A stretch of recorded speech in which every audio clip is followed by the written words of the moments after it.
Welcome to my another short blog. আজি হকচোন আপোনালোকক মই লৈ যাওঁ বৰমাৰ শাললৈ।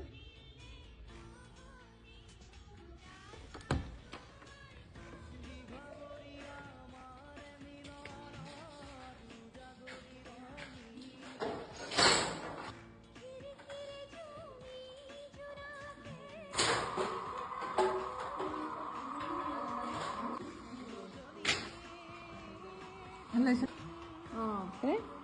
এইটো লৈ